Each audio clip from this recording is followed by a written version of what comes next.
Hi மக்களே, காலையில் rice, வெறும் குழம்பு, தேங்காய் அரைச்சி குழம்பு தாங்க இது. அதுக்கு பிறகு முட்டைக்கோஸ் பொரியல் தான் இன்றைக்கி பண்ணேன். இது தேங்காய் அரைச்சி குழம்பு வந்து எங்கள் கன்னியாகுமரியில் கொஞ்சம் ஃபேமஸ். இதில் வந்து வெள்ளரிக்காய், இதில் முருங்கைக்காய் அப்படி இப்படின்னு போடுவாங்க. இது அப்புறம் இந்த டிஃபனுக்கு வந்து கேழ்வரகு சேமியா பண்ணி ரோஹனுக்கும் பாப்பாவுக்கும் சாப்பிட கொடுத்துட்டு முட்டைக்கோஸ் பொரியலை கிண்டி அதை ரெடி பண்ணி அவனுக்கு லஞ்சும் பேக் பண்ணிட்டேன்.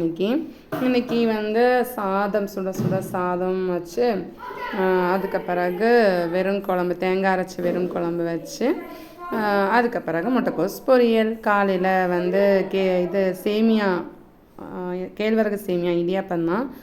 லஞ்ச் பாக்ஸ் அவனுக்கு ரெடி பண்ணி கொடுத்துட்டேன். அதுக்கப்புறம் வீடெலாம் கொஞ்சம் க்ளீன் பண்ணுற வேலை இருந்துச்சு. விஷு வருது இல்லையா, அதுக்கு வேண்டி க்ளீன் பண்ணிகிட்டு இருந்தேன். விஷுனா என்னென்னு கேட்டுறாதீங்க, தெரியாதவங்க. சித்திரை வருஷ பிறப்பை தான் சொல்கிறேன். அதுக்கப்புறம் ஈவினிங் ஏதாவது ஸ்நாக்ஸ் பண்ணால், இன்றைக்கி பஞ்சமியாக இருந்தனால வராய்க்கு வைக்கலான்னு சொல்லிட்டு சுசியம் பண்ணி இப்போ சாமி கும்பிட்டாச்சு. நீங்கள்